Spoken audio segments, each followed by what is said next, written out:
الحمد للہ رب العالمین والصلاة والسلام علی سید الانبیاء والمرسلین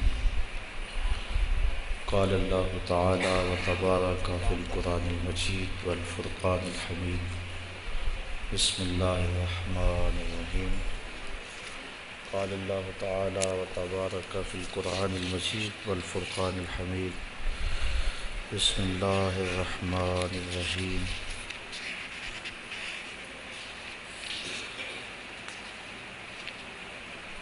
یا ایھا الذین آمنوا اتقوا اللہ ولتنظر نفس ما قدمت لغد واتقوا اللہ ان اللہ خبیر بما تعملون ولا تکونوا کالذین نسوا اللہ فانساہم انفسہم اولئک هم الفاسقون لا یستوی اصحاب النار واصحاب الجنہ اصحاب الجنة هم الفائزون صدق اللہ مولانا العظیم وصدق رسولہ النبی الکریم الرؤوف الرحیم اللہم نور قلوبنا بالقرآن وزین اخلاقنا بالقرآن وادخلنا الجنة بالقرآن ونجنا من النار بالقرآن قال اللہ تعالی وتبارک فی شان حبیبہ مخبرا وآمرا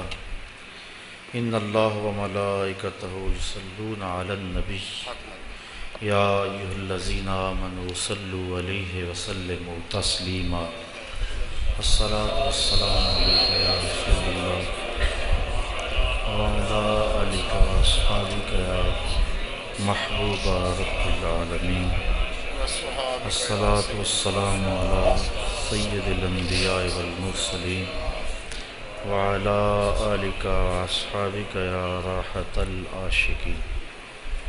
تمام حمد و ثنا، تعریف و توصیف اللہ جل مجدہ الکریم کی ذات پاک کے لیے جو خالق کائنات بھی ہے اور مالک شاشہات بھی ہے۔ اللہ جل وعلا کی حمد و ثنا کے بعد حضور نبی اکرم شفیع امم رسول محتشم نبی مکرم اللہ کے پیارے امت کے سہارے رب کے محبوب دانائے غیوب مالک رقاب امم فخر عرب و عجم والی کون و مکان سیاہ لا مکان سید انس و جاں سرور لالا رخاں نیر تاباں سر نشین مہوشاں ماہ خوباں شہنشاہ حسینہ تتمہ دوراں سر خیل زہرہ جمالاں جلوہ صبح ازل نور ذات لم یزل باعث تکوین عالم فخر آدم و بنی آدم نیر بطحہ رازدار ما اوہا شاہد ما طغا صاحب علم نشرہ معصوم آمنہ احمد مجتبیٰ حضرت محمد مصطفیٰ صلی اللہ علیہ وسلم کے حضور ناز میں اپنی عقیدتوں ارادتوں اور محبتوں کا خراج پیش کرنے کے بعد انتہائی واجب الاحترام ذوی الاحتشام برادران اسلام السلام علیکم ورحمۃ اللہ وبرکاتہ۔ جیسا کہ آپ سب کو معلوم ہے کہ آج کی یہ تقریب جو درس قرآن کے عنوان سے معنون ہو کر منعقد ہے، یہ ہمارے اعلی مرتبت میزبان جناب زاہد سلیم صاحب، محترم فیاض سلیم صاحب، ریاض سلیم صاحب، عالی جناب اعجاز سلیم صاحب، ندیم سلیم صاحب کی والدہ ماجدہ اور محترم عالی مرتبہ جناب رانا لیاقت علی صاحب کی ہوشدامیں، ان کے انتقال پر ان کی روح کے سال ثواب کے لیے ان کے ختم چہلم پہ منعقد ہے۔ اللہ تعالیٰ جل شانہ مرحومہ کو کروٹ کروٹ جنت کی بہاریں نصیب فرمائے۔ مرنے والوں کے لیے ان کے انتقال کے بعد دعاؤں کے سلسلے پسماندگان کی طرف سے جاری رہتے ہیں، اور ہماری ایسی جو تقاریب منعقد ہوتی ہیں ان کے بنیادی مقصد 3 ہوتے ہیں۔ پہلا مقصد دعائے مغفرت، اور جب بندے ہاتھ اٹھا کے اللہ سے دعا مانگتے ہیں اللہ تعالیٰ اٹھے ہوئے ہاتھوں کو خالی نہیں موڑتا۔ حدیث شریف کے پر نور الفاظ ہیں، ان ربکم حیی کریم یستحیی من عبدہ اذا رفع یدیہ ان یردہما صفرا۔ تمہارا رب حیا کرنے والا، کرم فرمانے والا، زندہ اور کریم ہے۔ جب بندے اس کے سامنے ہاتھ پھیلا کے دعا مانگتے ہیں اللہ تعالیٰ فرماتا ہے مجھے شرم آتی ہے ان کے اٹھے ہوئے ہاتھ خالی کیسے موڑ دوں۔ جب انہوں نے توقع ہی میرے سے رکھی ہے تو اگر میں بھی نہیں دوں گا تو کون دے گا۔ ایک شخص مسجد نبوی کے کونے میں بیٹھ کے دعا مانگ رہا تھا، اور انداز دعا یہ تھا کہ اے اللہ میں تجھ سے اس لیے مانگ رہا ہوں کہ تو میرا اللہ ہے، تیرے علاوہ کوئی اور ہے بھی تو نہیں جس کی چوکھٹ پہ جاؤں۔ آقا کریم نے ایک صحابی کو فرمایا وہ جو کونے میں دعا مانگ رہا ہے اسے جا کے بشارت دے دو کہ اللہ نے تمہاری دعا کو قبول فرما لیا۔ تو جب بندے اس سے دعا مانگے تو وہ بندے کے اٹھے ہوئے ہاتھ خالی نہیں موڑتا۔ مرنے کے بعد اولاد کے ذمے جو والدین کے حقوق ہیں وہ ختم نہیں ہو جاتے، بلکہ حدیث میں آتا ہے 4 حق ایسے ہیں جو مرنے کے بعد بھی اولاد کے ذمے باقی رہتے ہیں۔ اس میں ایک نماز جنازہ، تجہیز و تکفین اور تدفین اس کے اندر شامل ہے۔ دوسرا حق استغفار، ان کے لیے بخشش اور مغفرت کی دعائیں مانگتے رہنا۔ تیسرا حق انجاز الوعد، انہوں نے زندگی میں جو وعدے کیے ہوئے تھے ان کو پورا کرنا۔ اور چوتھا حق باپ ہے تو اس کے دوستوں کے ساتھ، ماں ہے تو اس کی سہیلیوں کے ساتھ، باپ کے بھائیوں کے ساتھ، بہنوں کے ساتھ، ماں کے رشتہ داروں کے ساتھ حسن سلوک کرنا۔ یہ 4 حق ایسے ہیں جو مرنے کے بعد بھی اولاد کے ذمے باقی رہتے ہیں۔ اب جب جنازے کے لیے لوگ کھڑے ہوتے ہیں تو کتنے لوگ ایسے ہوتے ہیں کہ جو نماز جنازہ کے طریقے سے، نماز جنازہ کی دعاؤں سے بھی آشنائی نہیں رکھتے، اور وہ صرف رسم اور دکھاوے کے لیے پیچھے صفوں میں کھڑے ہوتے ہیں۔ تو جب کبھی ان کے اپنے والدین فوت ہوتے ہیں تو پھر انہیں اچانک راتوں رات جنازہ کی دعا آ تو نہیں جاتی، پھر وہ یہ زیادتی اپنے ماں باپ کے ساتھ بھی کرتے ہیں کہ وہ اپنے ماں باپ کے جنازے میں بھی محض رسم کے طور پہ لوگوں کو دکھانے کے لیے کھڑے ہوتے ہیں۔ تو یہ پہلا حق ہے مرنے کے بعد ماں باپ کا اولاد کے ذمے کہ ان کے لیے نماز جنازہ میں شریک ہوں، اور شرکت کا مفہوم یہ ہے کہ جنازہ کا جو حق ہے اس کو ادا کریں۔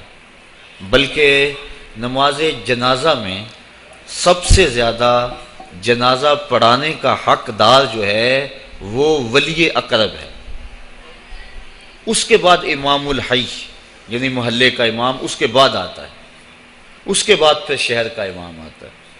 تو نماز جنازہ کے اندر جو ولی اقرب ہے، جو قریبی ہے، اس کو زیادہ حق ہے کہ وہ نماز جنازہ پڑھائے، بیٹا پڑھائے اور باپ پڑھائے بیٹے کا، ماں کا بیٹا پڑھائے، سکا بھائی پڑھائے۔ تو اس لیے جو ولی اقرب ہے اس کو زیادہ حق پہنچتا ہے کہ وہ جنازہ پڑھائے۔ لیکن اگر وہ خود ہی اس پوزیشن میں نہ ہو کہ وہ جنازہ پڑھا سکے، یا اس کو نماز جنازہ آتا نہ ہو اور وہ پڑھ بھی نہ سکے، تو یہ کتنی بدبختی ہے۔ تو یہ پہلا حق ہے اولاد کے ذمے ماں باپ کا کہ ان کے لیے وہ جنازے میں شریک ہوں اور جنازے کے حقوق کو پورا کریں۔ اور دوسرا حق جو میں نے بیان کیا استغفار، ان کے لیے استغفار طلب کریں، کثرت سے اللہ کی بارگاہ سے دعائیں مانگیں۔ اور میرے اور آپ کے آقا و مولا فرماتے ہیں مل میت فی القبر الا کالغریق المتغوث فی البحر ینتظر دعوۃ، ہم جب کسی شخص کو بھی قبر میں دفن کر کے آتے ہیں تو اس کی حالت یہ ہوتی ہے جس طرح کوئی بندہ پانی میں غوطے کھا رہا ہو، پھر وہاں وہ اگر کسی چیز کا انتظار کرتا ہے تو وہ صرف دعاؤں کا انتظار کرتا ہے کہ میرے لیے کسی کے ہاتھ اٹھ جائیں، میرے لیے کوئی دعا کرے، وہ میرا بھائی ہو، وہ میرا دوست ہو، وہ میرا رشتہ دار ہو، وہ میری اولاد ہو۔ تو مرنے کے بعد مرنے والے کو سب سے زیادہ ضرورت دعاؤں کی ہوتی ہے۔ اور ایک دوسری روایت کے لفظ ہیں کہ جب کوئی شخص اس دنیا سے چلا جاتا ہے تو اس کے اعمال کا سلسلہ منقطع ہو جاتا ہے، لیکن 3 عمل اس کے بعد جاری رہتے ہیں، ایک صدقہ جاریہ، دوسرا علم نافع، اور تیسرا وَوَلَدٌ صَالِحٌ يَدْعُو لَهُ، وہ نیک اولاد جو والدین کے لیے دعا مغفرت کی کرتی رہے۔ تو تیسرا حق بر الاصدقاء ہے کہ باپ کے رشتہ داروں اور دوستوں کے ساتھ، ماں کے رشتہ داروں اور سہیلیوں کے ساتھ حسن سلوک کیا جائے تاکہ ان کی قبر میں روح آسودہ ہو۔ اور آقا کریم علیہ السلام نے فرمایا اگر کوئی شخص ماں باپ کے ساتھ صلہ رحمی نہیں کر سکا تو وہ بعد میں اپنی خالہ کے ساتھ ماں کی جگہ پہ صلہ رحمی کرے اور ماں کی سہیلیوں کے ساتھ صلہ رحمی کرے تو اللہ تعالیٰ جل شانہ اس کو ماں کی رضا عطا فرما دے گا۔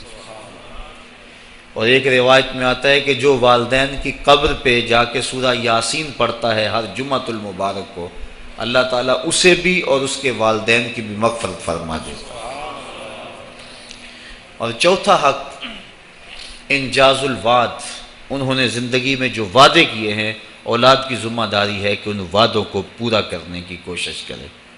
اگر کسی غریب سے ان کا تعاون کا معمول تھا تو ماں باپ کے چلے جانے کے بعد اگر وہ غریب دروازے پہ آتا ہے تو خالی لوٹ کے نہ جائے، بلکہ اسی طرح خیر لے کے آئے تاکہ والدین کو قبر میں آسودگی اور ٹھنڈک پہنچے۔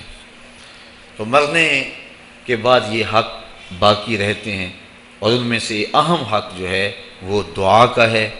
اور اگر کوئی شخص ضد سے کہتا ہے میں دعا نہیں مانگتا تو میاں یہ اس کی مرضی ہے۔ اللہ تعالیٰ جل شانہ تو قرآن میں واضح اور دو ٹوک فرماتا ہے قل ما یعبأ بکم ربی لولا دعاؤکم، محبوب تم فرما دو اے لوگو اگر تم دعا نہیں کرو گے تو اللہ بھی پرواہ کرنا چھوڑ دے گا۔ تمہاری ضرورت ہے کہ تم مانگو، اور جب تم مانگنے والے اتنے متکبر ہو گئے ہو کہتے ہم نہیں مانگتے تو وہ تو پہلے ہی بے نیاز ہے، اس لیے تم اگر مانگتے رہو گے وہ تمہاری جھولیاں بھرتا رہے گا، اور اگر تم متکبر ہو جاؤ گے نہیں پرواہ کرو گے تو وہ تو پہلے ہی بے نیاز ہے۔ مانگنا تمہاری ضرورت ہے، اس کی ضرورت نہیں ہے کہ وہ تمہیں دے، لہٰذا تم اس سے طلب کرتے رہو، جھولی پھیلا پھیلا کے مانگتے رہو، وہ تمہاری جھولیاں بھرتا رہے گا۔ تو پہلا حق جو ہے وہ پہلا مقصد ہماری ایسی تقاریب کے انعقاد کا دعائے مغفرت ہے۔ دوسرا مقصد ہماری اس قبیل کی تقریبات کا پسماندگان سے اظہار تعزیت ہے، چونکہ اگر دعا ہی مقصد ہو تو دعا تو گھر بیٹھے بھی ہم کر سکتے تھے۔ اتنے طویل ترین سفر کر کے آج ہر بندہ مصروف ہے، اپنی گوناگوں مصروفیات سے وقت نکال کر آپ یہاں آئے ہیں، اگر صرف دعا ہی مقصد ہے تو دعا تو آپ گھر بیٹھے بھی کر سکتے تھے۔ میں بھی اتنی دور سے آیا ہوں، وہاں ہاتھ اٹھا کے دعا کر دیتا، کافی ہو جاتا، لیکن یہاں آنے کا دوسرا مقصد پسماندگان سے ان کے دکھ میں شریک ہونا ہے اور ان سے اظہار تعزیت و محبت کرنا ہے، اور یہ حضور کے عمل اور حضور کے طریقے سے ثابت ہے۔ حضرت ماعز ابن مالک رضی اللہ تعالی عنہ حضور کی خدمت میں جب حاضر ہوئے اور ایک حد کے لیے اپنے آپ کو خود پیش کیا، عرض کی حضور مجھے پاک کر دیجئے۔ میرے آقا کریم نے فرمایا جاؤ اللہ سے معافی مانگو، وہ تمہارے گناہ معاف کر دے گا۔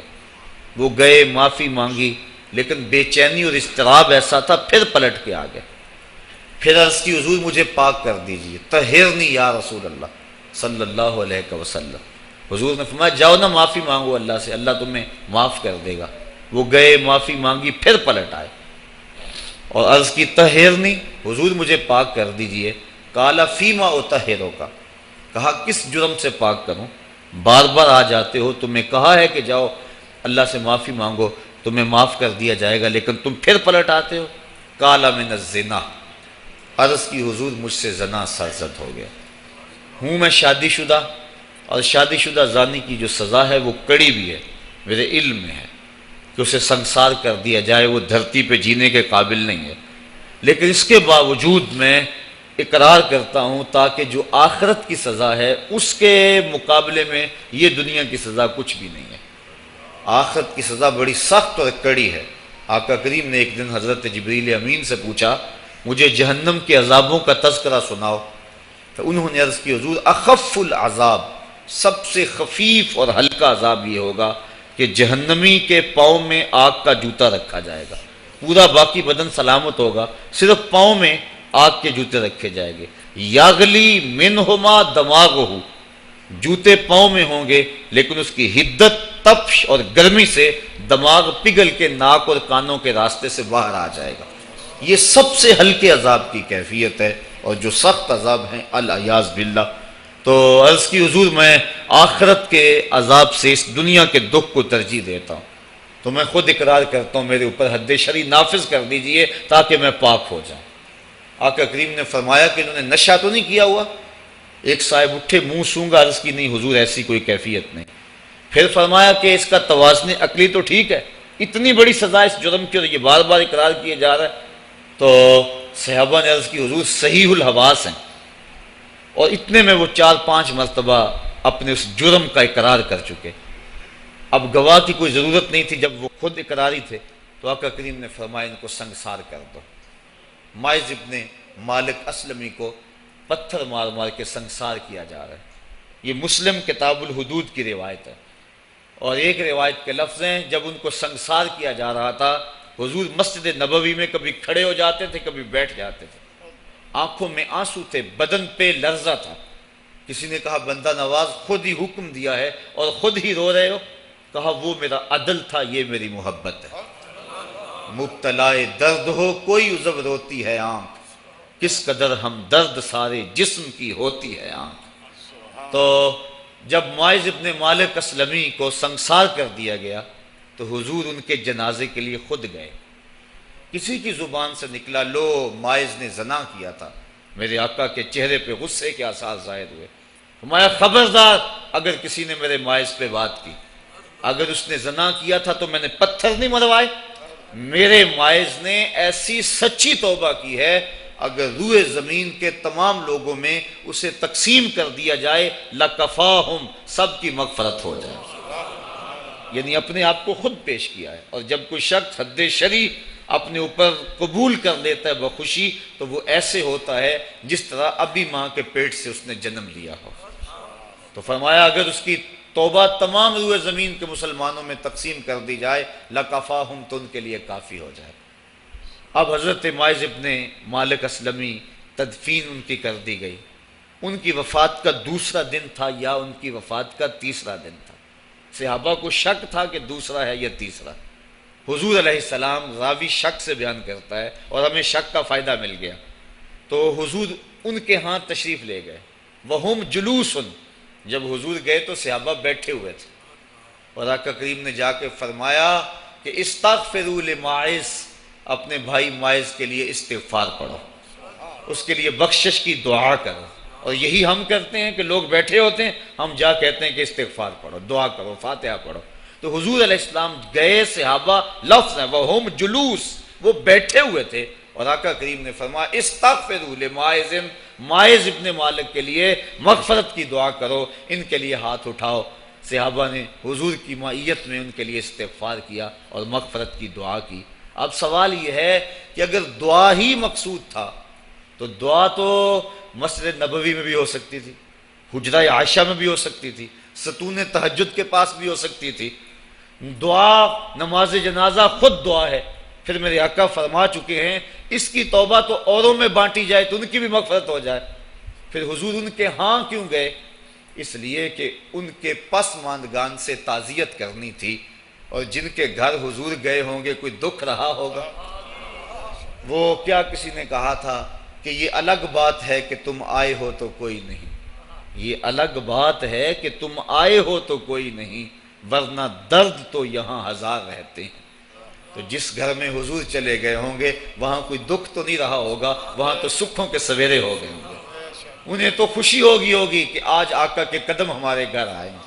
ایسے دکھاں تو سکھ واری، ایسے دکھ اور جن پر سکھ بھی قربان کر دیں۔ تو حضور ان کے گھر جا کے جو مغفرت کی دعا کی ہے، تو یہ ہمارے لیے ضابطہ اور عمل چھوڑا کہ مرنے والوں کے پسماندگان سے جا کے تعزیت کرنا حضور کی سنت اور حضور کا طریقہ بن جائے۔ جیسے میں اور آپ اپنے ان عزیزوں کے ہاں آئے ہیں اور ہمارا مقصد ان کی ڈھارس بندھانا ہے، کیونکہ ان کا وہ رشتہ اس دنیا سے چلا گیا جس کا بدل زمانے میں نہیں ہے۔ اللہ تعالیٰ جل شانہ نے ایسا رشتہ ماں کی صورت میں پیدا کیا ہے، جنت کی چھاؤں کا دنیا کے اوپر روپ ہے ماں کی ذات، جنت کی گھنی چھاں ہے ماں کا وجود، اور اللہ نے اپنی رحمتوں کو اگر کوئی صورت دی ہے تو وہ ماں کا روپ ہے، اور ماں کے سینے میں وہ تڑپتی ہوئی ممتا اور محبت کے وہ پگھلتے ہوئے جذبات رکھے گئے ہیں کہ دنیا پر ماں کے پیار کا بدل نہیں ہے۔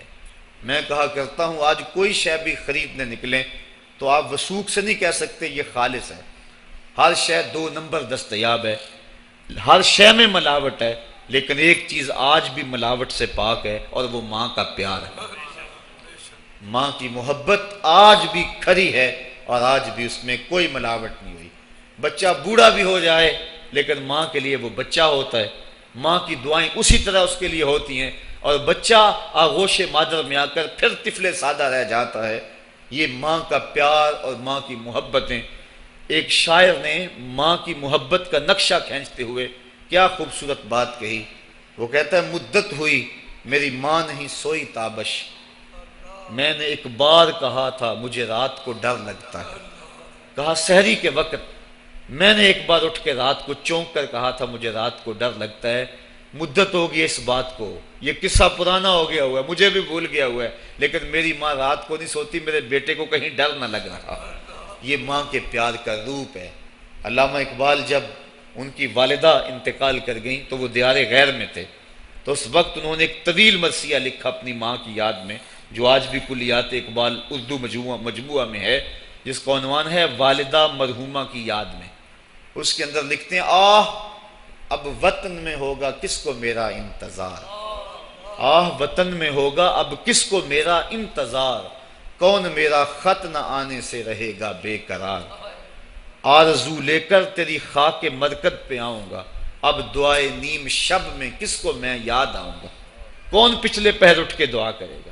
ہر ایک سے کہنا پڑتا نا جناب دعا کرنا، مولوی صاحب سے بھی عرض کرنا پڑتا حضور دعاؤں میں یاد رکھنا، پیر صاحب سے گزارش کرنا پڑتی ہے جناب مجھے دودھ راتوں میں اور چاندنی راتوں میں مجھے یاد رکھنا، حاجی کو معتمر کو کہنا پڑتا جناب دیار حرم میں جا رہے ہو اور دیار حبیب میں جا رہے ہو وہاں مجھے دعاؤں میں یاد رکھنا، سین حرم میں بھی اور جالی کے سامنے بھی، ہر ایک کو کہنا پڑتا ہے کہ مجھے دعاؤں میں یاد رکھنا۔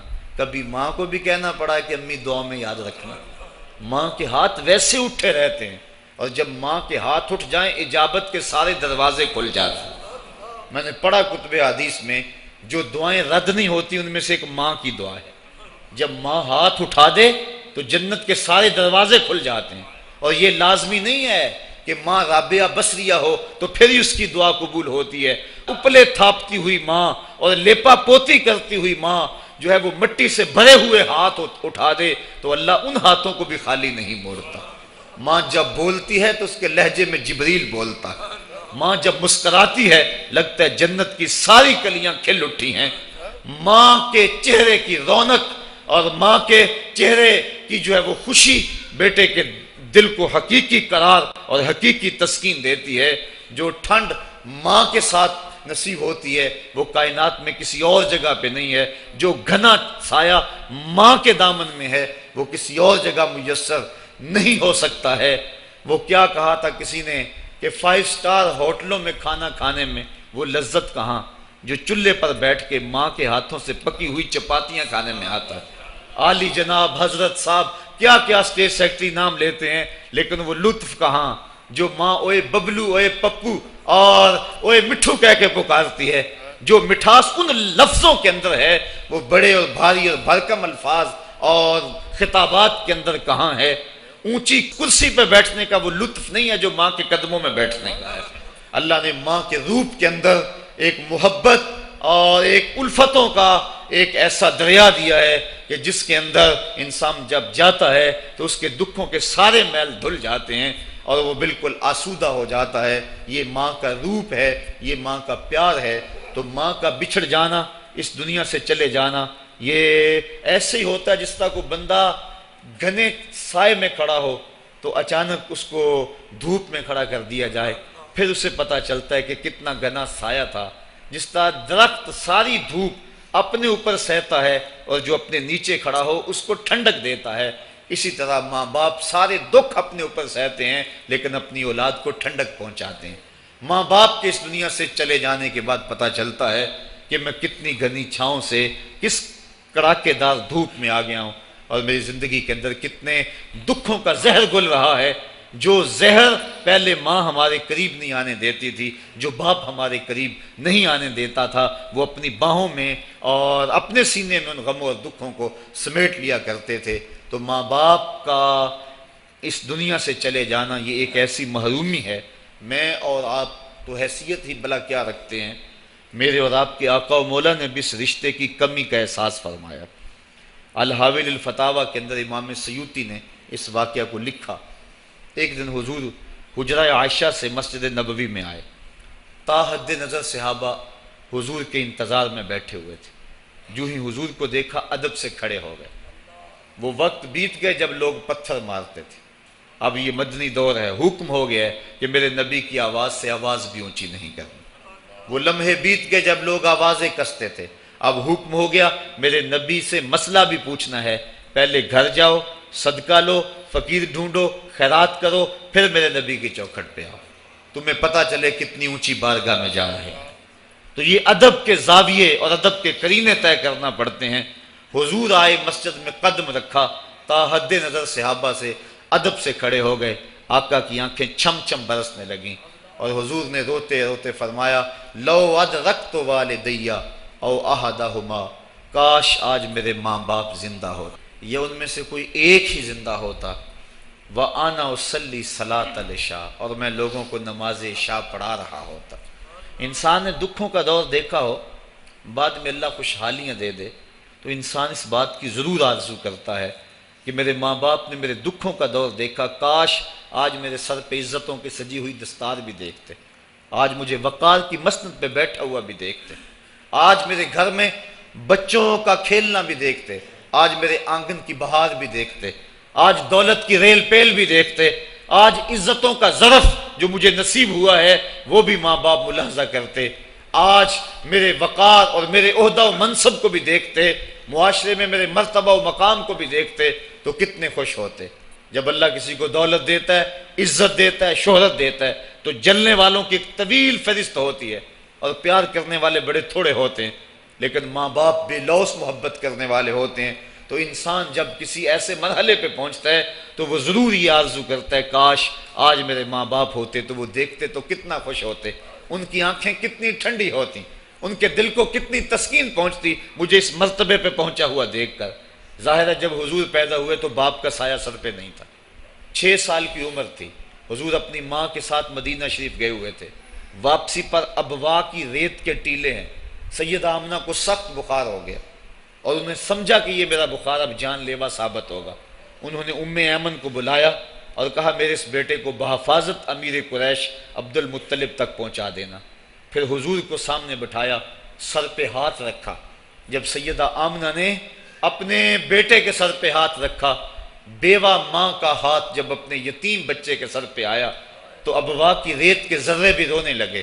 سیدہ آمنہ کچھ کہنا چاہتی تھی لیکن ضبط کے بندھن ٹوٹ گئے، آنکھوں سے سیلاب اشک جاری ہو گیا، تو جو کہنا چاہ رہی تھی اس میں چند جملے ادا کیے جو ابن حشام نے محفوظ کیے۔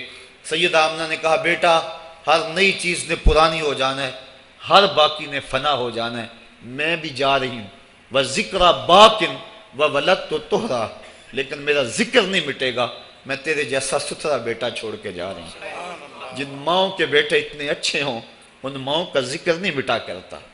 یہ آخری لفظ تھے سیدہ آمنہ کے، اس کے بعد ان کا انتقال ہو گیا۔ حضور اپنی ماں کے جسد سے لپٹ کر روتے تھے اور کہتے امی آپ آگے بولتی کیوں نہیں ہیں؟ 6 سال کی معصوم عمر، ابوا کی ریت کے ٹیلے، کونین کے سردار کے لیے یہ دکھوں کی کہانیاں۔ اللہ کے محبوب علیہ السلام نے وہیں اپنی ماں کی تدفین کی اور اپنی ماں کی قبر کے اوپر پتھروں کے ٹکڑے رکھے، اور یہاں آج ہو بھی کیا سکتا تھا۔ مدینے میں حضور کی ماں کا انتقال ہوتا، کتنے صحابہ جنازے میں ہوتے، فرشتے جنت سے پھول لے کر آتے حضور کی ماں کی قبر پہ چڑھانے کے لیے۔ یہ ابوا کی ریت ہے، مسافرت، غربت۔ حضور نے مٹی کے اس تودے کے اوپر اپنی ماں کی قبر کے اوپر پتھر کے ٹکڑے رکھے، اور وہ کیا کسی شاعر نے کہا تھا، تجھے کن پھولوں سے ہم کفن دیں، تو جدا ہی ایسے موسموں میں ہوا جب درختوں کے ہاتھ پھولوں سے خالی تھے۔ حضور نے اپنی ماں کی تدفین کی اور پھر ام ایمن کے ساتھ بیٹھ کے حضور واپس آ گئے۔ 8 سال کی عمر تھی کہ امیر قریش حضرت عبد المطلب کا بھی انتقال ہو گیا۔ میں نے ابن حشام میں پڑھا ہے کہ جب امیر قریش کا جنازہ اٹھا تو پورا مکہ امڈ آیا جنازے میں، لیکن 8 سال کا ایک بچہ تھا جو دیواروں سے لگ لگ کے روتا تھا۔ آج اس کا یہ سہارا بھی چلا گیا۔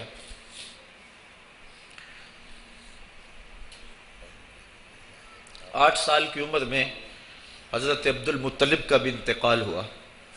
پھر حضور اپنے چچا کی کفالت میں آئے، وہ دن بھی بیتے، طائف کے بازار بھی آئے، مکے کی گلیاں بھی آئیں، بچھتے ہوئے کانٹے، کھدتے ہوئے گڑے۔ کبھی عقبہ بن ابی معیط جسم پہ اوجریاں ڈال رہا ہے، کبھی کوئی بدن نازک پہ کوڑا ڈال رہا ہے، کبھی حضور علیہ السلام کی راستوں میں ام جمیل کانٹے بچھا رہی ہے، کبھی بدر سجتا ہے، کبھی احد کی لڑائی ہوتی ہے، حضور کے چچا کے کلیجے کو چبایا جاتا ہے۔ یہ دن سخت ترین دن تھا۔ حضور کے سر پہ پٹی بندھی ہوئی تھی، آنکھوں میں آنسو جاری تھے، اور بار بار کہتے تھے ما فعل امی، میرے چچا کی کہانی سناؤ۔ تو بڑے مشکل اور زہرہ گداز حالات پیش آئے، لیکن آج حضور حجرہ عائشہ سے نکلے، تا حد نظر صحابہ ادب سے کھڑے ہو گئے، آقا کی نظر پلٹ کے پیچھے چلی گئی، ابوا میں جا کے رکی، اور میرے آقا کی آنکھوں سے آنسو ٹپکنے لگے، اور فرمایا کاش آج میری ماں زندہ ہوتی، وَأَنَا أُصَلِّي صَلَاةَ الْعِشَاء، اور میں لوگوں کو نماز عشاء پڑھا رہا ہوتا، وَأَقْرَأُ فِيهَا بِفَاتِحَةِ الْكِتَابِ، اور اس میں سورہ فاتحہ کی تلاوت کر رہا ہوتا، پھر میری ماں کو میرے ساتھ کوئی کام یاد آ جاتا، وہ دروازے پر آتی، چلمن سرکاتی، اور اپنے میٹھے اور مدبر لہجے میں مجھے بیٹا محمد کہہ کے آواز دیتی۔ فرمائے لوگوں میں اپنی نماز کو چھوڑ کے پہلے ماں کی بات کو سنو۔ یہ دنیا کے سامنے اپنی ماں کی ضرورت اور اہمیت کو حضور نے رکھا، تو ماں کا بچھڑ جانا، ماں کا اس دنیا سے چلے جانا، یہ بہت بڑا سانحہ ہوتا ہے۔ تو اس موقع کے اوپر پسماندگان کی ڈھارس بنانے کے لیے، ان سے تعزیت کرنے کے لیے، اظہار محبت کرنے کے لیے ہمارا یہاں آنا، یہ دوسرا مقصد ہے اس تقریب کے منعقد کرنے کا۔ تیسرا مقصد ایسی محافل کے منعقد کرنے کا کیا ہے؟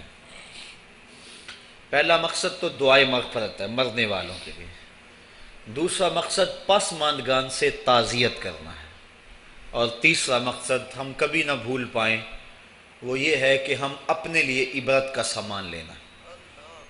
آج کوئی قبر میں ہے اور ہم جمع ہو رہے ہیں، کل ہم قبر میں ہوں گے اور ہمارے لیے کوئی اور جمع ہو رہا ہو۔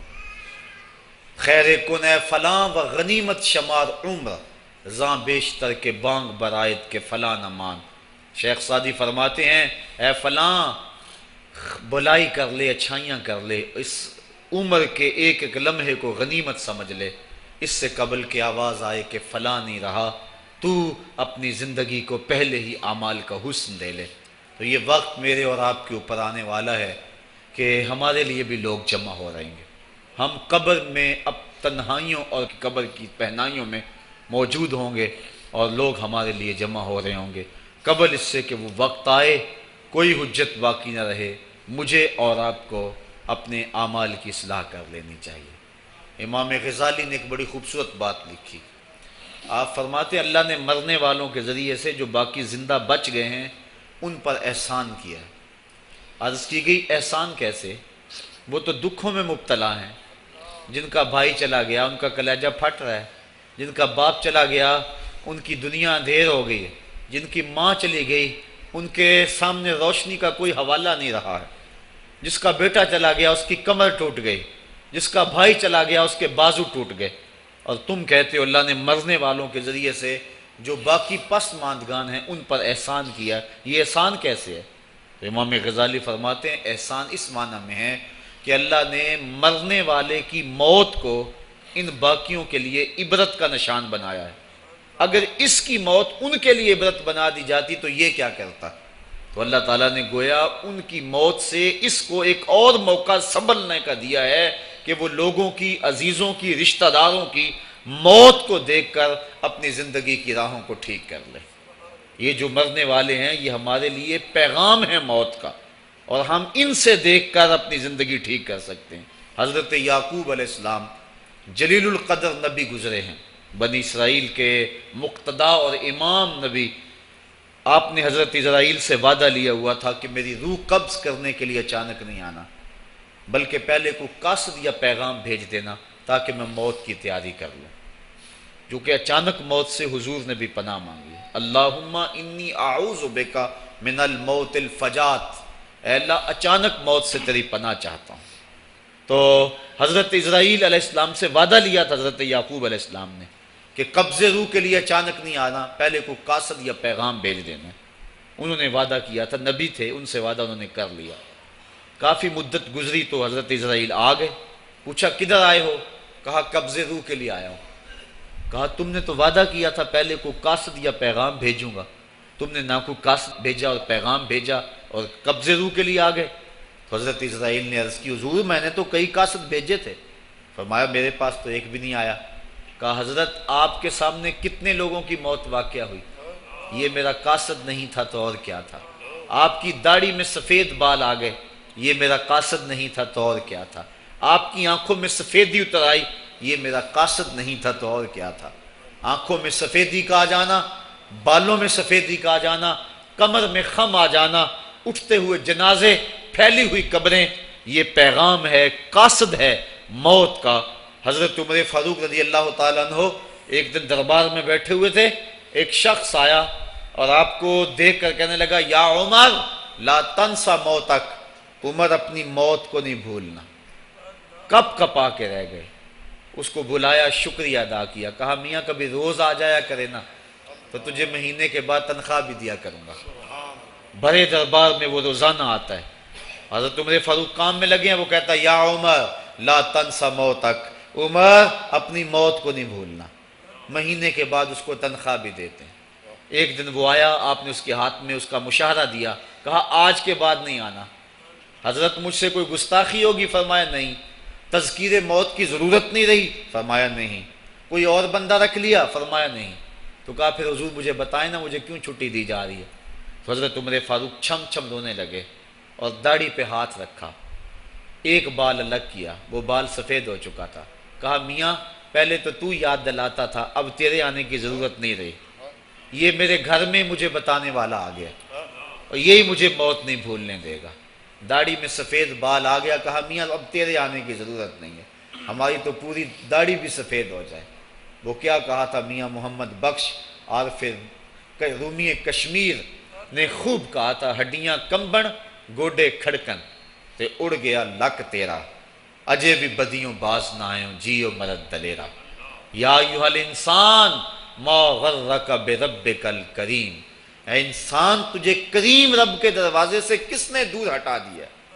الذی خلقک فسواک فعدلک فی ای صورت ما شاء رکبک، جس نے تجھے پیدا کیا، تیرے اعضاء کو توازن دیا، تجھے حسن اور جوانی بخشی، تجھے چلنے کا سلیقہ دیا، تجھے بولنے کا طریقہ دیا، تجھے سوچنے کے لیے دماغ دیا، تجھے سماعتوں کے پردے دیے۔ آج شیروں کو تو نچا لیتا ہے، ہاتھیوں کو تو بٹھا لیتا ہے۔ اے انسان ذرا غور تو کر، اس رب کا شکر کر، کیوں بھول گیا اس رب کو جس نے تجھے پیدا کیا؟ اگر تجھے پیدا ہی نہ کرتا تو کیا کرتا؟ پھر پیدا کر کے چھوڑ دیتا تجھے، اگلا تیری ذمہ داری اپنے ذمہ کرم پہ نہ لیتا تو بچا تجھے گرمی کی سختی سے کون بچاتا؟ تجھے ٹھٹھرتی ہوئی سردی سے کون بچاتا؟ ماں کے سینے میں تیرا پیار نہ ڈالتا، ممتا اس ماں کے سینے میں نہ ڈالتا، تجھے گندگی میں لتھڑے ہوئے کو کون اٹھاتا؟ لیکن اس نے پیار ڈالا ماں کے سینے میں، جس نے تجھے پہلے چوما اور پھر اس نے تجھے دھویا۔ انسان غور تو کر، ما غرک بربک الکریم، اس رب کو بھول گیا ہے الذی خلقک، جس نے تجھے پیدا کیا۔ ماں نے بیٹے کو پیدا نہیں کیا، جنم دیا ہے، لیکن اتنے احسان ہیں کہ ساری زندگی بھی انسان ماں باپ کا حق نہیں ادا کر سکتا۔ جس ماں نے جنم دیا ہے اس کے حق نہیں ادا ہو سکتے، تو جس رب نے تخلیق کیا ہے اس کے حق کیسے ادا ہوں گے؟ اس لیے کہ انسان ذرا غور تو کر، اس نے تجھے پیدا کیا تو بھول گیا اس رب کو؟ اپنے ذرا ماضی کو دیکھ کہ تو کہاں سے کہاں پہنچا۔ تیری زبان میں، تیرے منہ میں زبان کا لوتھڑا تھا، بولنے کا سلیقہ نہیں تھا، کس نے اس کو لفظوں کی حرمت سے آشنا کیا؟ تیرے کانوں میں پردے تھے لیکن سمجھنے کا طریقہ نہیں تھا، لیکن کس نے تیری سماعتوں کو شعور بخشا؟ کس نے تجھے چلنا سکھایا؟ کس نے تجھے بولنا سکھایا؟ کس نے تیری چھاتی میں زور رکھا؟ آج تو کڑیل جوان ہے، آج دولت کے انبار تیرے پاس ہیں، آج تو چودھری ہے، آج تو خان صاحب ہے، آج تو بہت بڑا عالم ہے، آج تو مفتی ہے، آج تو پیر ہے، آج تو منسٹر ہے، آج تو ناظم ہے، آج دنیا تیری باج گزار ہے۔ آج تیرے دماغ میں وہ قوت رکھ دی گئی کہ دنیا کو تو انگلیوں پہ نچا رہا ہے۔ ذرا پلٹ کے دیکھنا پیچھے، ذرا پیچھے لوٹ کے تو دیکھ، تو چار پائی کے سہارے بھی چلنا نہیں جانتا تھا، پھر تجھے چار پائی سے چلنا سکھایا، پھر تو نے چلنا، اور چلتا تھا 2 قدم تو گر پڑتا تھا۔ ذرا ماضی کی طرف پلٹ کے دیکھ، اور تو بھول گیا رب کو جس نے تجھے اتنا کچھ دیا۔ چل ماضی کی طرف پلٹ کے نہیں دیکھنا، مستقبل کی طرف ہی جھانک کے دیکھ لے۔ ایک وقت پھر دوبارہ تیرے اوپر ایسا آئے گا، پھر تیری بولتی بند ہو جائے گی، پھر تیرا چلنا بند ہو جائے گا۔ چار پائی سے لگ گیا، مورے میں تکلیف ہو گئی، تو فالج زدہ ہو گیا۔ سارے گھر والے 4 دن تو بڑی خدمت میں لگے رہے، لیکن انہیں اپنے کام بھی تو کرنے تھے، پھر آہستہ آہستہ تجھے اگنور کرنا شروع کر دیا۔ تو بھی اس بات کو سمجھنے لگا۔ پھر وہ وقت بھی آیا کہ تیری چار پائی کو اندر سے اٹھا کے برآمدے میں رکھ دیا کہ بابا کھانستا ہے، بچے ڈسٹرب ہوتے ہیں، جراثیم پھیلتے ہیں، اب نوکر تجھے روٹی دینے لگا۔ شام کو بیٹا آتا ہے، 2 لمحے کھڑا ہوتا ہے، پھر اپنے بیڈ روم میں چلا جاتا ہے، تو اس کی صورت کو ترستا رہتا ہے۔ آج تیری زندگی اجیرن بن گئی، پھر تیرے اوپر ایسے حملے بیماریوں کے ہوئے، ایسی تکلیفیں ہوئیں، بول و براز بھی اوپر، لوگ ناک پہ کپڑا رکھ کے تجھے اٹھاتے ہیں۔ اس وقت تو اپنی زندگی سے تنگ آ گیا، تو کہتا ہے ڈاکٹر کو لگا زہر کا ٹیکہ، مجھے موت آ جائے۔ بتا ہم تجھے موت بھی نہ دیتے تو کیا کرتا؟ ہم نے تجھے زندگی دی تھی، یہ ہمارا احسان، اور اب تمہیں موت اگر دیں گے تو یہ بھی ہمارا احسان ہے۔ اگر تو تڑپتا تھا، تیری زندگی جو ہے وہ اجیرن بن چکی تھی، سارے تجھ سے تنگ آ گئے تھے، تیرے بیٹے بھی کہتے دعا کرو اللہ بابے کو پردہ دے دے، سارے تیرے پردہ مانگ رہے تھے، اب بتا کہ ہم تجھے پردہ بھی نہ دیتے تو کیا کرتا؟ ثم اماتہ فاقبرہ، شکر کر ہم نے تجھے موت عطا کر دی، فاقبرہ، اور پھر اس کے بعد تجھے قبر دی۔ کتا بھی تو مرا تھا، گھسیٹ کے روڑی پہ ڈال دیا، بکری بھی تو مری تھی، گھسیٹ کے روڑی پہ ڈال دیا، تجھے بھی روڑی پہ ڈال دیا جاتا تو کیا تھا؟ لیکن کہا نا یہ میرا شاہکار ہے، پہلے سے غسل دو، بیری کے پتے بھی ڈال لینا، صفائی خوب ہو جائے، اس کو چٹے لباس کا کفن دو، اس کے سند سند پہ خوشبو ملو، اس کو سلگھاؤ، خوشبوئیں سلگھاؤ، اس کو خوبصورت چارپائی پہ ڈالو، اس کے اعضائے سجدہ پہ مشک ملو اور اس کی جو ہے وہ چارپائی کے دائیں بائیں پھول رکھو، اور اب سارا زمانہ تیرا منہ دیکھنے آ رہا ہے، ذرا سوچ تیرا منہ دکھانے کے قابل ہے؟ اور پھر کہا اب اس کو اٹھاؤ قبرستان میں لے چلو، زمانہ آ گیا، تو آج دولہا بنا ہوا ہے اور زمانہ تیری برات بنی ہوئی ہے، اور کہا کہ ایک آدمی نہ اٹھائیں، اس کا پروٹوکول ہے، اس کو 4 آدمی اٹھائیں، کندھا بھی بدلتے رہیں، کہا زیادہ تیز بھی نہ چلنا، میرے شاہکار کو کہیں جھٹکا نہ لگے، اور پھر تیرا پروٹوکول امام کعبہ بھی ہو تو وہ پیچھے ہے، تیری لاش آگے ہے، تو نے ہمارے ساتھ کیا کیا، ہم نے تیرے ساتھ کیا سلوک کیا، یا ایھا الانسان ما غرک بربک الکریم، ہم نے کہا اس کے لیے چھوٹا سا گھر بنا دو اور اس کے اندر پردے میں اس کو رکھ کے اوپر سے مٹی ڈال دو، اوپر پھول ڈال لو، اور پھر اتنی دیر تک کھڑے رہو جتنی دیر تک اونٹ کو ذبح کرتے ہیں، اس کی کھال ادھیڑتے ہیں، اس کا گوشت بناتے ہیں، پھر اس کو تقسیم کرتے ہیں، اور پھر آؤ تو دعائیں شروع کر دو، کبھی کل کی محفل سجا دو، کبھی 10ویں کی، کبھی چہلم کی۔ اے انسان، تیرے ساتھ جو کچھ ہوا لوگوں کی نظروں کے سامنے تجھے رسوا تو نہیں کیا میں نے؟ یا ایھا الانسان ما غرک بربک الکریم، ذرا پیچھے پلٹ کے دیکھ لے، نہیں تو آگے جھانک کے دیکھ لے، تجھے کبھی تو شرم آئے گی، تو کہاں بھٹک گیا، کہاں بہہ گیا، آ جا اس کریم رب کی طرف جو 70 ماؤں سے زیادہ پیار کرتا ہے۔ آنا تو نے ہے ہی، آج نہیں تو کل آئے گا، تو کل جو پھر کفن میں منہ چھپا چھپا کے آتا پھرے گا، آج کھلے منہ ہی آ جا، آج میری رحمتیں تیرا بڑھ بڑھ کے استقبال کر رہی ہیں۔ روبی بن حراش ایک بزرگ ہوئے اور تابعی ہیں، تابعی وہ ہوتا ہے جس نے صحابی کو دیکھا ہو، ساری زندگی ان کے چہرے پہ مسکراہٹ نہیں آئی، وہ کہتے تھے کیا خبر میرا انجام کیا ہوگا۔ شیخ سعدی فرماتے ہیں جب تو دنیا پہ آیا تھا نا تو روتا تھا، یہ سارے ہنستے تھے، بچہ جب پیدا ہوتا ہے تو اور اس کا رونا اس کی زندگی کی دلیل ہے، جب تک بچہ چیختا نہیں سارے پریشان ہوتے ہیں، آواز نہیں آ رہی، پتہ نہیں زندہ ہے کہ جو ہے وہ گوشت کا لوتھڑا ہے، جب بچہ چیختا سارے خوش ہو جاتے ہیں، مبارکیں دیتے ہیں، مٹھائیاں بانٹتے ہیں، تو اس کا رونا اس کی زندگی پہ دلیل۔ شیخ سعدی فرماتے ہیں جب تو آیا تھا تو روتا تھا، یہ ہنستے تھے، ایسے زندگی گزار تو ہنستا ہوا جائے، یہ روتے رہ جائے، یہ نہ ہو کہ روتا آیا تھا روتا ہی جانا پڑے تجھے۔ روبی بن حراش ساری زندگی نہیں مسکرائے، فرماتے تھے کیا خبر میرا انجام کیا ہوگا۔ وقت بیتتا گیا، آخر میں فوت ہو گئے۔ ان کا بھائی ربیع بن حراش غسال کو بلا لایا کہ میرے بھائی کو غسل دو۔ غسال جب غسل دینے کے لیے داخل ہوا تو فوراً باہر پلٹ آیا۔ ربیع پوچھنے لگا کیا ہوا ہے؟ کہا یار تیرا بھائی بڑا عجیب ہے۔ کہا ہوا کیا ہے؟ کہا نحنو نغتسلہ وہو یتبسم، ہم اسے غسل دیتے ہیں وہ آگے سے مسکراتا ہے۔ کہا اس نے قسم کھائی تھی جب تک اپنا اچھا انجام نہیں دیکھوں گا نہیں مسکراؤں گا۔ اس کو امام ابو نعیم نے حلیہ میں لکھا، روز الانف کے اندر امام سہیلی نے لکھا، قاضی ایاز مالک اندلسی نے شفا میں لکھا، اور اسی کو امام جلال الدین سیوطی علیہ رحمہ نے جو ہے وہ الخصائص الکبریٰ میں لکھا۔ کہا یا تیرا بھائی بڑا عجیب ہے، ہم اسے غسل دیتے ہیں وہ آگے سے مسکراتا ہے۔ کہ اس نے قسم کھائی تھی جب تک اچھا انجام نہیں دیکھوں گا نہیں مسکراؤں گا۔ آج اس نے اپنا اچھا انجام دیکھ لیا تبھی تو مسکرا رہا ہے۔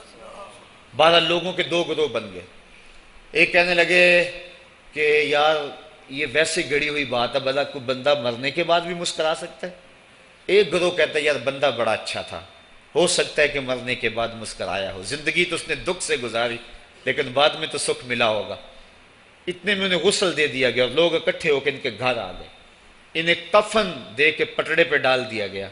ربیع بن حراش نے جب لوگ باتیں کر رہے تھے، کوئی کہہ رہا تھا صحیح ہے کوئی کہتا ہے غلط تھا، تو اس نے کفن سے ہاتھ باہر نکالا اور لوگوں کو کہا السلام علیکم۔ لوگوں نے کہا وعلیکم السلام، اتتکلم بعد الموت، عجیب بات ہے مرنے کے بعد باتیں کر رہے ہو۔ قال نعم اتکلم بعد الموت، کہا ہاں ہاں میں مرنے کے بعد ہی باتیں کر رہا ہوں۔ عرش فرش تے بانگ تے مکے پہ گیا شور، بلے شاہ سا مرنا نہیں تے گور پہ آ کوئی ہور، فَلَنُحْيِيَنَّهُ حَيَاتًا طَيِّبَةً، ان کو حیات طیبہ بخش دی جاتی ہے جو اللہ کے نام پہ اپنی زندگی گزار دیتے ہیں۔ میرا رب کہتا ہے کہ میں ان کو مرنے نہیں دیتا، ان کو ستھری اور پاکیزہ زندگی دیتا ہوں۔ اور اقبال کہتا ہے فطرت ہستی شہید آرزو رہتی نہ ہو، خوب تر پیکر کی اس کو جستجو رہتی نہ ہو، موت کو سمجھا ہے غافل اختتام زندگی، یہ ہے شام زندگی صبح دوام زندگی۔ تو کہا ہاں ہاں مرنے کے بعد باتیں کر رہا ہوں۔ لوگوں نے کہا بتا پھر تیرے رب نے تیرے ساتھ سلوک کیا کیا؟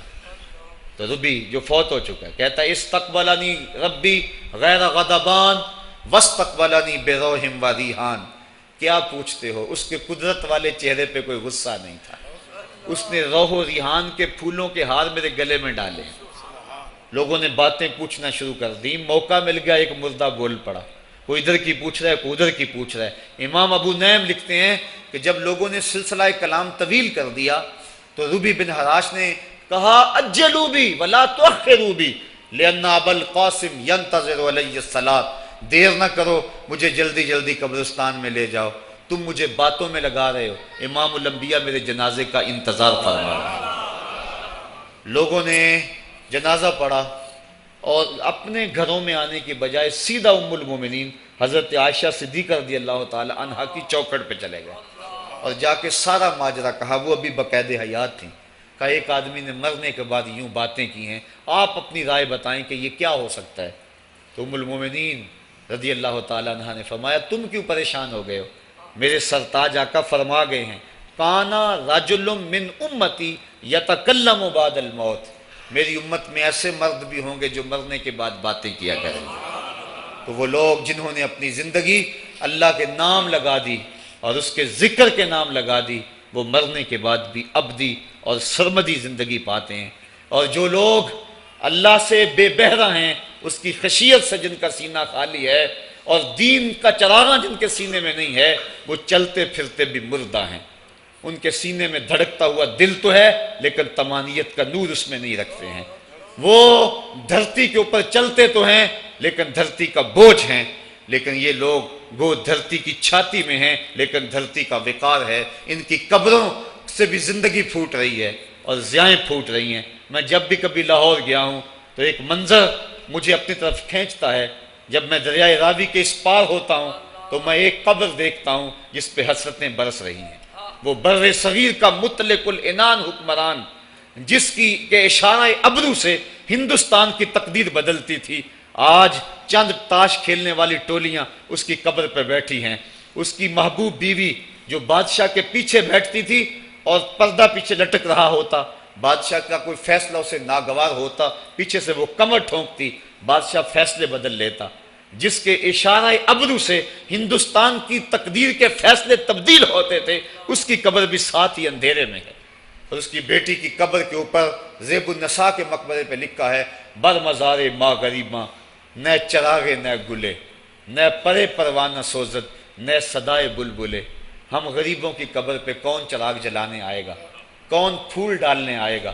نہ کوئی بلبل گیت گانے آئے گی اور نہ کوئی پروانہ پر جلانے آئے گا۔ یہ وہ جو مطلق العنان تھے، یہ ان کی قبر کی کہانی سنائی۔ اور جب میں دریائے راوی کا کنارہ پار کرتا ہوں تو ایک لوح مزار وہ بھی ہے جہاں جلی حروف میں لکھا ہے گنج بخشے فیض عالم، مظہر نور خدا، ناکساں را پیر کامل، کامراں را رہنما۔ جب زندگی ایک طرح کی نہیں ہوتی تو پھر موت بھی ایک طرح کی نہیں ہوتی۔ جب دنیا پہ رہنے والے لوگ ایک طرح سے زندگی نہیں گزارتے تو ان کی برزخ بھی ایک طرح کی نہیں ہوتی۔ تو یہ ہیں وہ لوگ جن کی قبروں پہ آج بھی چراغاں ہیں، جن کے نام کا آج بھی تنتنا ہے۔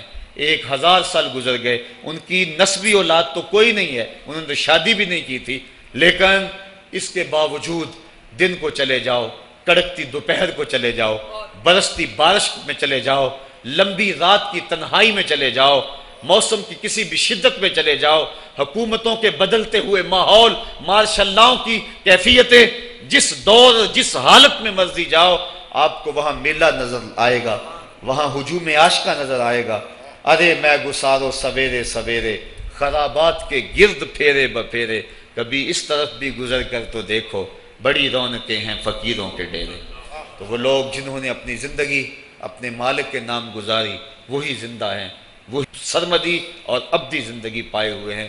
صاحبو، اب میرے اور آپ کے پاس سانسوں کا موقع موجود ہے، ورنہ یہ سانسیں تیزی کے ساتھ پگھل رہی ہیں۔ میں کل امام راضی کو پڑھ رہا تھا، وہ کہتے ہیں ایک بزرگ فرماتے ہیں مجھے سمجھ نہیں آ رہی تھی ان الانسان لفی خسر کی، کہ بے شک انسان گھاٹے میں ہے۔ تو میں سوچ رہا تھا کیسے گھاٹے میں ہے، تو کہا کہ مجھے سمجھ اس طرح آئی کہ میں بازار گیا، میں نے ایک شخص کو دیکھا جو پھٹے پہ برف رکھ کے بیچ رہا تھا، اور آواز کیا لگا رہا تھا، ارحمو ارحمو من یذوب راس مالہ، اور رحم کرو اس بندے پہ، اگر تم نے تھوڑی بھی دیر لگا دی اور میرے سے سودا نہ خریدا تو میرا جو راس المال ہے میرا وہ بھی لٹ جائے گا، کیونکہ برف تو میری پگھلی جا رہی ہے، اور اگر تم نے خرید لی میری برف تو میرے پیسے کھڑے ہو جائیں گے، اور اگر تم نے میری برف خریدنے میں دیر کر دی تو جو میں نے پیسے لگائے ہیں میرے وہ بھی پورے نہیں ہوئیں گے۔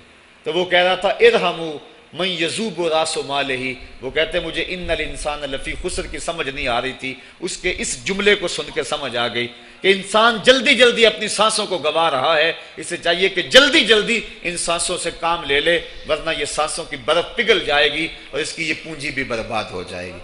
تو صاحبو، میں اور آپ لمحہ لمحہ موت کے قریب ہو رہے ہیں، لمحہ لمحہ موت کے قریب ہو گئے۔ آج میں دوپہر کو بیٹھا تھا تو وہ ایک شخص آ کے میاں صاحب کا شعر پڑھنے لگا، دیگر تے دن گیا محمد اوڑک نو ڈب جانا، تو میری نظر چلی گئی، میں نے کہا ابھی تو 10 بجے ہوں گے، تو میں نے کہا صبح کے 10 بھی بج گئے ہیں اور پھر 12 بھی بج جانے ہیں، پھر ظہر بھی ہوگی، پھر دیگر بھی ہوگی، اور اس کے بعد پھر شام بھی ہو جانی ہے۔ اب ہم دیگر تک تو پہنچ گئے ہیں، اب شام کے دھندلکے بھی قریب ہو گئے ہیں، تو یہ دن ڈوب جانا ہے تھوڑی دیر کے بعد۔ یہی مثال ہماری زندگی کی ہے، کوئی دوپہر تک آ گیا ہے، کوئی چاش تک آ گیا ہے، کوئی ظہر تک آ گیا ہے، کوئی عصر تک آ گیا ہے، اور کسی کی زندگی کا سورج بالکل غروب ہونے کے قریب آ گیا ہے۔ صاحبو، پتہ کوئی نہیں کہ ہمارا اگلا قدم کہاں ہے۔ اس سے قبل کہ کوئی حجت باقی نہ رہے، مجھے آپ کو اپنی زندگی پہ نظر ثانی کرنا ہوگی، اپنے گناہوں کا اور اپنی نیکیوں کا حساب لگانا ہوگا۔ ایک ترازو تو کل محشر کے میدان میں لگے گا، ایک ترازو ضمیر کی عدالت میں آج ہی لگانا ہوگا۔ ہمیں دیکھنا ہوگا ہمارے پلے کتنے عمل ہیں اچھے، اور جو اچھے عمل ہیں ان میں خلوص والے کتنے ہیں، لوگوں کے دکھاوے والے کتنے تھے، رب کے لیے کتنے عمل کیے اور لوگوں کے لیے کتنے کیے۔ تو پھر ترازو لگا کے ہم نے اپنے اعمال نامے کو آج ہی تولنا ہے اور وزن کرنا ہے، اور اپنی زندگی کو نیکی کا حسن دینا ہے۔ وقت کٹ رہا ہے، زندگی لمحہ لمحہ موت کے قریب ہو رہی ہے، قبل اس سے کہ کوئی حجت باقی نہ رہے، ہم ہاتھ ملتے رہ جائیں، پچھتاتے رہ جائیں تو کیا فائدہ ہوگا۔ بلکہ میں نے تو پڑھا کتابوں میں، علماء لکھتے ہیں قیامت کے دن تو نیکوکار بھی پچھتائیں گے۔ بدکاروں نے تو پچھتانا ہی پچھتانا ہے، نیکوکار بھی پچھتائیں گے۔ بدکار تو اس لیے پچھتائیں گے انہوں نے اتنے گناہ کیوں کیے، تو نیکوکار کیوں پچھتائیں گے؟ جب وہ اپنے اچھے اعمال کی جزا دیکھیں گے تو وہ پچھتائیں گے، ہائے جو چند لمحے ضائع ہو گئے وہ بھی کیوں ضائع ہو گئے، وہ بھی میں نے کیوں برباد کر دیے، وہ بھی اس راستے پہ ڈالے ہوئے ہوتے۔ تو آج مجھے آپ کو موقع ہے، دیکھیں قبریں، کتنی قبریں جو ہیں وہ ہمارے کتنے ملنے والے، ذرا نظر دوڑائیں نا، آج ہم کتنوں کو کندھوں پہ اٹھا کے قبرستان چھوڑ آئے ہیں۔ حضرت غوث اعظم رضی اللہ تعالیٰ عنہ فرماتے ہیں، جا کے قبرستانوں میں دیکھو کتنے کتنے حسینوں کی مٹی خراب ہو رہی، جو اپنے بدن پہ ایک چٹکی مٹی نہیں پڑنے دیتے تھے، آج ان کا کفن بھی تار تار ہو گیا ہے۔ جو اپنے کلف لگے کاٹن کو سلوٹ نہیں آنے دیتے تھے، آج ان کے کفن بھی ٹوٹ گئے ہیں اور ہڈیوں کے جوڑ جوڑ الگ ہو گئے۔ تو وقت ہمارے اوپر وہ آنے والا ہے، کسی نے آج تک موت کا انکار نہیں کیا۔ میں نے لوگوں کو خدا کا انکار کرتے دیکھا، آپ نے بھی دیکھا، لیکن کوئی موت کا آج تک انکار کرتا نہیں دیکھا گیا۔ موت اپنا آپ منوا لیتی ہے۔ میں اور آپ موت کے بتدریج قریب ہو رہے ہیں، ہمارا اٹھنے والا ہر قدم ہمیں موت کے قریب کر رہا ہے۔ تو قبل اس سے کہ وہ وقت آ جائے اور کوئی حجت باقی نہ رہے اور ہم ہاتھ ملتے رہ جائیں، وقت پر کافی ہے ایک قطرہ بھی آب خوش ہنگام کا، جل گیا جب کھیت برسا می تو پھر کس کام کا، پھر تو پچھتاوا ہی ہوگا۔ آج ہم پچھتا لیں تاکہ زندگی میں حسن نیکی کا آ جائے۔ یہ میری آپ سے درد مندانہ اپیل ہے، گزارش ہے، اور میری آپ سے التماس ہے کہ یہ تھوڑی سی زندگی اللہ نے جو مجھے اور آپ کو ودیعت کی ہے، یہ بڑا تھوڑا سا عرصہ ہے، تھوڑا سا موقع ہے۔ یہ دنیا بوائی کا موسم ہے، آخرت کٹائی کا موسم ہے۔ جو بوائی کے موسم کو برباد کر بیٹھا ہے، کٹائی کے موسم میں اس کے ہاتھ کچھ نہیں لگتا۔ تو آج تخم عمل ڈال لیں، آج ایک بیج ڈالیں گے، کل 70 کاٹ لیں گے۔ لیکن اگر آج کچھ نہ کیا، اپنی سانسیں برف کی طرح پگھلا دیں، تو یہ اس شخص کی طرح ہے جو پھٹے پہ رکھ کے برف کہہ رہا ہے کہ میرے اوپر رحم کرو، اگر تم نے میرے سے برف نہ خریدی تو میرا راس المال بھی لٹ جائے گا۔ ہمارا راس المال سانسوں کی صورت میں لٹ رہا ہے۔ اللہ مجھے آپ کو اپنی رحمتوں کا حصار عطا فرمائے۔ وآخر دعوانا ان الحمد للہ رب العالمین۔ الحمد للہ رب العالمین والصلاة والسلام علی سید الانبیاء والمرسلین۔ میرے مالک تین عدد ختمات قرآن مجید، یہ بہت سارے کلمات طیبات جو کچھ پڑھا سنا کہا گیا، سب کچھ اپنی بارگاہ میں قبول فرما، اور سب کا ثواب ہم تیرے محبوب کی بارگاہ میں بطور ہدیہ پیش کرتے ہیں، قبول فرما۔ حضور کے توسل سے جمیع انبیاء علیہ السلام اور ان کی امتوں کے ارواح کو پیش کرتے ہیں، قبول فرما۔ بالاختصاص آقا کریم کی امت کو پیش کرتے ہیں، قبول فرما۔ اور ہم سب لوگوں کی دعائیں، التجائیں، اٹھے ہوئے ہاتھ، سفارشوں کے لیے پھیلی ہوئی جھولیاں عزیزم زاہد فیاض صاحب، ریاض صاحب اور اعجاز سلیم صاحب اور ندیم سلیم صاحب اور رانا لیاقت علی صاحب کی والدہ ماجدہ جو پچھلے دنوں میں انتقال کر گئی، ان کی روح کے لیے پیش کرتے ہیں۔ اے اللہ ان کی قبر کو وسیع، کشادہ، منور اور خوشبودار کر دے، ان کو اپنی رحمتوں کا حصار دے دے، ان کی قبر کو نور نور کر دے۔ اے اللہ زندگی میں اگر ان سے کوئی کوتاہی ہو گئی تو اپنے محبوب کی زلف گراگیر کا صدقہ معاف کر دے، اور ان کی زندگی کی ایک ایک نیکی اپنی بارگاہ میں قبول فرما۔ اے اللہ ان کی اولاد کو صبر عطا فرما، اور ہم سب کو مرنے والوں سے عبرت حاصل کر کے اچھی زندگی گزارنے کی توفیق عطا فرما۔ اے اللہ ہمیں اپنی زندگی کو نیکی کا حسن دینے کی توفیق عطا، ایسی زندگی گزاریں جس زندگی پہ تو راضی ہو، تیرا رسول راضی ہو، حضور کی سنت سیرت کا نور عطا کر دے، اپنی یادوں اور اپنی محبتوں کا سرمایہ دے دے، ڈرنے والا دل عطا کر دے، رونے والی آنکھ دے دے، قرآن کے نغمے سننے والے کان دے دے، ہماری زبانوں کو سچائی کا نور دے دے، ہمارے خیالات کو پاکیزگی دے دے، ہمارے ہاتھوں کو اپنے حضور پھیلنا دے دے، ہمارے قدموں کو اپنے راستوں میں اٹھنا دے دے، ہمارا دل اپنی یادوں سے آباد کر دے۔ اے اللہ ہم جئیں تو تیرے لیے، مرے تو تیرے دین کے لیے، اور زندگی کی آخری سانس تک تیرے رسول کے وفادار رہیں۔ وصلی اللہ تعالی علی النبی الامین وآلہ وسلم۔